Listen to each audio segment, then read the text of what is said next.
మీకు దివ్యవాణి గారు ఎలా వచ్చింది మీకు అది? ఇట్స్ అఫ్ కోర్స్ నాకు చాలా ఇష్టమైన సినిమా బికాస్ మా సొంత ఫ్యామిలీ మెంబర్స్ తీసిన వెంకటరమణ గారు. ఇప్పటికీ స్వప్న గారు చాలామంది నాతో, నా ముందు ఆర్టిస్టులు, నా తర్వాత ఆర్టిస్టులు, నాతో ఆర్టిస్టులు మీరేం సినిమాలు చేశారంటే పేర్లు చెప్పుకోవాలి, తడుముకోవాలి.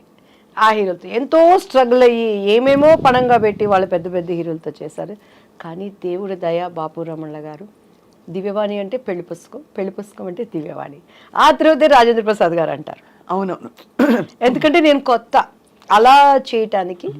అండ్ అది అసలు నేనైతే సినిమా ఇండస్ట్రీలో అలసిపోయి నేను సినిమా ఇండస్ట్రీకి సెట్గానేమో నిజంగా వెళ్ళిపోయి పెళ్లి చేసేసుకొని ఏ అంటలు తోముకుంటానో ఏదో ఒకటి చేసుకుంటా ఉండొచ్చు. మా బావ ఉండేవాడు, మా అత్తయ్య గారు అబ్బాయి నేను పెళ్లి చేసేసుకుంటా, నన్ను పంపించేయండి అన్న టైంలో బాపు గారి దగ్గర నుంచి కాల్ వచ్చింది.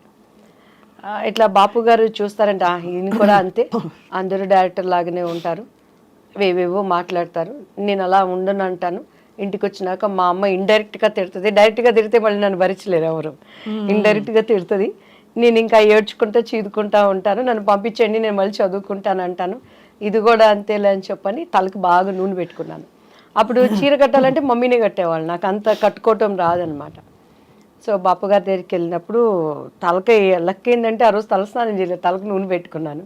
ఆ హోమ్లీ కావాలనేది నాకు తెలీదు.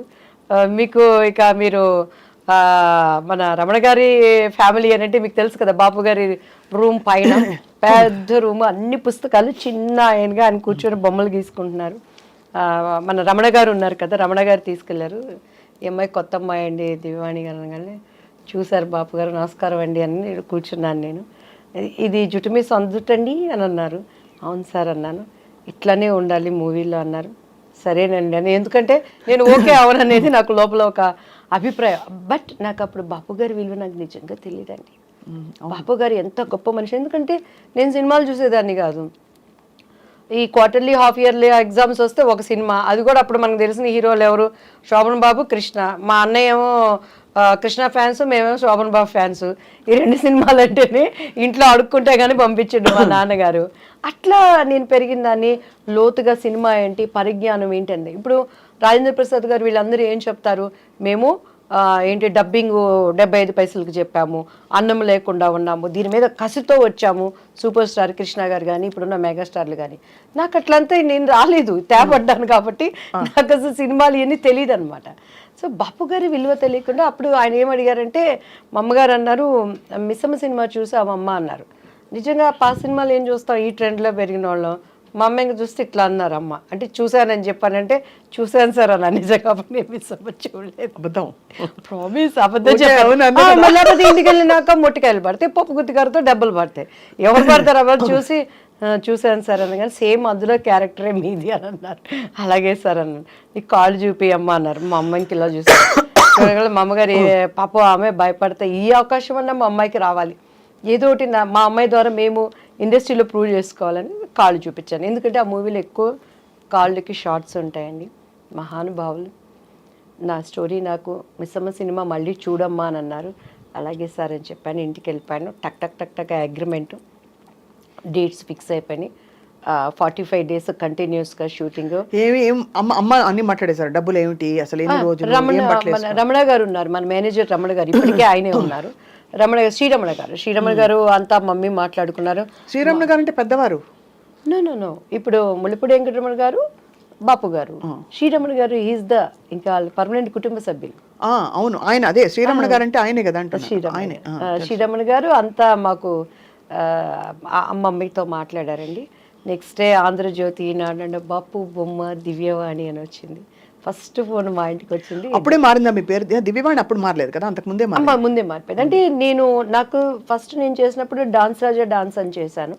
అనుకోకుండా మొన్న వినోద్ రాజా అని బెంగళూరు ఒక ప్రైవేట్ మీటింగ్కి వెళ్ళినప్పుడు కలిశానండి. దాంట్లో అప్పట్లో చిరంజీవి గారు సిడీ తెప్పించుకొని చూసారు ఆ అబ్బాయి డాన్స్కి. లీలావతి గారి కొడుకు కన్నడ రాజ్ కుమార్ గారు. సో ఆ టైంలో నాకు దివ్య అని పేరు పెట్టింది ద్వారకేష్ గారు. ఆయన భవ్య అని ఒక అమ్మాయిని పరిచయం చేశారు. సో దివ్య అని ఆయన పెట్టారు. మమ్మీకి వాణి అంటే ఇష్టం, దివ్యవాణి అలా అయిపోయింది. సో బాపు గారు ఇక దివ్యవాణి ఫస్ట్ మా ఇంటికి వచ్చిన కాలు దాసనారాయణరావు గారు. మీరు ఒక మాట అన్నారు, అంతకు ముందు మీరు చాలా విసిగిపోయారు, బాపు గారు అవకాశం కూడా అలాగే అవుతుందిలే అనుకున్నారు. చాలా అయ్యాయి ఆడిషన్స్, అంటే ఏమయ్యేది ఆడిషన్లో? మీరు సెట్ అయ్యేవారు కదా వాళ్ళ క్యారెక్టర్కి, లేకపోతే ఎలా? అంటే దానికి ముందు దాసనారాయణరావు గారిది అభిసారిక అని ఒక మూవీ వచ్చిందండి. అప్పుడు మేము పద్మాంటి దగ్గరికి వెళ్ళి, మమ్మీ తెనాలి, మాకు తెలిసిన ఒక మమ్మీ వాళ్ళ క్లాస్మేట్ పద్మాంటికి మంచి క్లోజ్, మంచి వాళ్ళండి తెనాలి పిల్లలు, చాలా వాళ్ళు కష్టపడుతున్నారు ఇండస్ట్రీలో అని అంటే పద్మాంటి రిఫర్ చేసి దాసరి అంకుల్ దగ్గరికి వెళ్ళాం. సవేరా హోటల్లో అప్పుడు వీళ్ళకి పాముగురు వీటిల్లో జరుగుతూ ఉండే స్టోరీ డిస్కషన్స్ అవన్నీ. ఏం చేస్తారు, మాట్లాడేవాళ్ళు, కింద నుంచి పెద్ద చూసారు, ఒడ్డు పొడుగు బాగుంది అమ్మాయి అనేవాళ్ళు, స్టోరీ మంచి క్యారెక్టర్ అండి అనేవాళ్ళు. కొంచెం మీరు బయట కూర్చోండి అమ్మాయితో మాట్లాడతాం అనేవాళ్ళు. మా అమ్మాయికి ఇటు చూసేదాన్ని నేను, ఇంకంతే. ఇంక మా అమ్మగారు బయటకు వెళ్తాను అని అంటే అల్లిచ్చేదాన్ని కాదు. సో ఆ లోపల వాళ్ళ భావన ఏంటనే అర్థమయ్యి అర్థం కాని వయసు నాది అప్పుడు. సో అలా ఇక మా అమ్మగారు నన్ను వదిలిపెట్టేవాళ్ళు కాదు.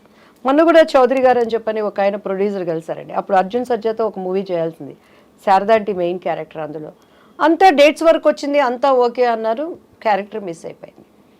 కాదు అంటే అంత ఓపెన్గా మిస్బిహేవ్ చేసేవారా? నా దగ్గర మిస్బిహేవ్ చేసి నా దగ్గర బతికి బట్ట కడతాడండి వాడు ఎవడైనా. అదే అందుకని అడుగుతున్నా. ఎందుకంటే ఇప్పుడు జీలో అప్పుడు ఉండేది. అదే అదే మీరు బోల్డ్గా కనిపిస్తున్నారు చాలా, బట్ ఎలా మీకు అర్థమైపోయేది వాళ్ళ మనసులో ఏమిటని? అంటే మా మమ్మీతో మాట్లాడేవాళ్ళు.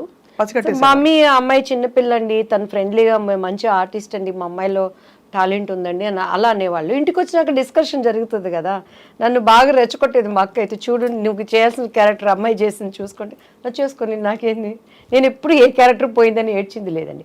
ఈవెన్ దో మిస్టర్ బెళ్ళానికి కూడా బాపు గారు, రమణన్ల గారు, రాజేంద్ర ప్రసాద్ గారికి ఇప్పుడు ఒక మనసు ఉంది, మరి ప్రతి ఒక్కరికి ఒక అంతరాత్మ అనేది ఉంటుంది. ఈవెన్ ఆమెనికి కూడాను వాళ్ళ గుండె మీద చేసుకుంటే మినిమం మ్యాక్సిమం ఎక్స్ట్రీమ్ ఈ క్యారెక్టర్ అమ్మాయి అయితే బాగుంటుందని చెప్పని ఎంత ప్రయత్నం చేశారు, ఎంత ప్రయత్నం చేశారు. నేను ఆయనకి సారీ కూడా చెప్పాను, రాజేంద్ర ప్రసాద్ నా భవిష్యత్తును గురించి జరిగిన విషయాలన్నీ ఆయనకి చెప్పాము, ఏం లేదు ప్రాబ్లం.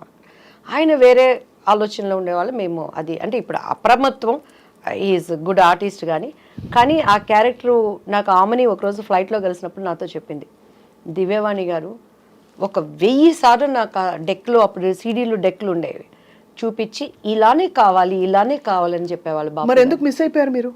చేయలేదు, ఒప్పుకోలేదు. ఒప్పుకోలేదా? రాజేంద్ర ప్రసాద్ గారు అండ్ ఆయన ప్రొడ్యూసర్ ఆయన చేత పార్థసారథి గారు సంథింగ్ ఏదో పేరు ఉన్నాడు. సో అలా. But film industry is very tough place కదా దివ్యవాణి గారు. టఫ్ ప్లేస్ లేనిది ఏదో చెప్పండి స్వప్న గారు.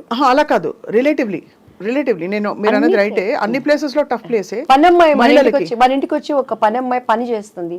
ఆ అమ్మాయి పొద్దున్న లేసిన దగ్గర నుంచి, రోడ్డు మీద నడుచుకొని వచ్చే దగ్గర నుంచి, ఇంట్లో పని చేసి తను ఓనర్ అనేవాడి దగ్గర నుంచి ఆడదానికి తిరిగి వెళ్ళటానికి టఫ్ కాదు, చాలా టఫ్, ఎక్కడ టఫ్ అక్కడ. కానీ ఇక్కడ ఎంత మొహమాటంగా అందంగా ఉంటుందంటే మీరు చెప్తున్న సన్నివేశాలు ఆలోచిస్తే, ఇప్పుడు అమ్మగారు ఎంత అర్థం చేసుకుని మిమ్మల్ని తప్పించుకుని కాపాడుకుని జాగ్రత్తగా నెట్టుకొచ్చారు. మీరు అదే చెప్తున్నాను, అలా చేయలేని పరిస్థితులు చాలా మందిని చూసాను. నాకు ఆర్టిస్టుల్ని చెప్పడం ఎందుకులే గానీ అన్నల దగ్గర అంటే కొంతమందికి అది తప్పు అనిపించకపోవచ్చు, అది వాళ్ళ చాయిస్. నేను తప్పని నేను ఎప్పుడు అంటలేదు. నవేడేస్ ఇప్పుడు కూడా నేను అంటున్నాను, నవేడేస్ అవనేది ఫ్యాషన్ అయిపోయింది, కామన్ అయిపోయింది, అది ఎంజాయ్మెంట్ అయిపోయింది. నేను తప్పని ఇప్పటికీ నేను చెప్పట్లేదు, 2 చేతులు కలిస్తేనే చెప్పట్లు, చేతులు కలవనప్పుడు ఈ చేయి కాబట్టి. కాకపోతే మనం అనుకున్న విధంగా హైప్ అవ్వలేవచ్చు. కానీ దేవుడు అనేవాడు ఒకటి ఉంటాడు, న్యాయం అనేది ఒకటి ఉంటుంది. మన అంతరంలో ఒక ఆలోచన పుట్టక ముందే ఈ నోస్ వాట్ ఈజ్ మనం ఆలోచిస్తున్నాం అనేది, దానిని నిలబెట్టేవాడు ఆయన. సో అది నన్ను ఇంతవరకు నిలబెట్టింది. ఎంతమంది ఉన్న తెలుగు చరిత్ర ఉన్నంత వరకు నా శత్రువు అయినా నా మిత్రువు అయినా ఆ పని అనేది ఉండాల్సిందే. నన్ను అంగీకరించేవాళ్ళైనా అంగీకరించిన వాళ్ళైనా ఆ పాట అనేది దేవుడు అలా దానిని జతపరిచాడు అనుకుంటానండి. అండ్ ఎస్పెషల్లీ బాపు రమణల గారు అసలు ఇండస్ట్రీకి వాళ్ళు విరుద్ధమైన వ్యక్తులు, అంటే వాళ్ళ మనస్తత్వాలు అంత స్వచ్ఛంగా ఉంటాయని. స్వచ్ఛమైన మనుషులు. నాకు జరిగిన అన్యాయానికే మళ్ళీ పాపం వాళ్ళు పెళ్లి కొడుకు మూవీ తీసి అందులో నాకు తెలిసి లాస్ వచ్చింది. అదే అప్పుడు బంగారు పిచ్చి కానీ విజయ నిర్మల్ గారు చేసిందనమాట. సో నరేష్ గారు నేను చేశాము. అది అక్కడేమో చంద్రమోహన్ గారు విజయ నిర్మల్ గారు చేశారు. సో సేమ్ స్టోరీ ప్రజలకు అంతా ఎక్కక అది అనుకున్న విధంగా ఆడలేకపోయింది. బట్ నాకు మంచి పేరు వచ్చింది. దానికోసము వెంకటరమణ గారు తన పక్కనున్న సైటుకి అప్పుడు ఫైనాన్షియల్ దీనికి బాపు గారు ఇచ్చేశారు. అంత స్నేహబంధం వాళ్ళకి. వాళ్ళు అసలు చూస్తే రిలేషన్స్ అనుకుంటాం కానీ స్నేహితులు అనేది చాలా రోజుల వరకు నాకే తెలియదండి. సో అన్నీ ఉన్న విస్తరాకు అణిగి మణిగి ఉంటుంది అనడానికి. అవును, ఇండస్ట్రీలో ఉండే పద్ధతులకి విరోధమైన వాళ్ళు అండ్ నాకు మనసున్న మనుషులు. నేను బాపు గారితో న్యూ ఇయర్ టైంలో ఆటలు కూడా ఆడాను ఆయనతో. మొన్న కూడా రోజా ఒకసారి దుబాయ్లో బాపు గారికి లైఫ్ టైం అచీవ్మెంట్ అవార్డు ఇస్తున్నప్పుడు చెప్పింది, ఒక ఆడది అందగత్తె అంటే ఎన్ని అవార్డ్స్ రివార్డ్స్ వచ్చినా బాపు బొమ్మ అనేది అది ఒక క్రెడిట్. అది దివ్యవాణి కొట్టేసింది. నాకు చాలా జెల్సీగా ఉండేది. ఫుల్ లెంగ్త్ నేను క్యారెక్టర్ ఆయన దగ్గర నేను చేయలేకపోయాను. కోర్స్ ఆ తర్వాత నేను అదేంటి ఒక మూవీ చెప్పిందండి ఎన్టీఆర్ గారిది ఏదో, దాంట్లో నేను ఒక సాంగ్ చేశాను నేను అని చెప్పాను. అది అంటే ఆడవాళ్ళంటే అందరూ అందమే, అందరూ బాపు బొమ్మలే. ఎస్పెషలీ బాపు బొమ్మ అంటే ఆయన జనరేషన్స్ ఎంతమంది చేసిన, అవును, వాణిశ్రీ గారు వాళ్ళు చేసిన, నా జనరేషన్స్ ఎంతమంది చేసిన, ఆమెని నేను ఎంత, నా తర్వాత జనరేషన్ చార్మి వాళ్ళు మిగతా వాళ్ళు ఎంత చేసినా బాపు బొమ్మ అంటే దివ్యవాణి.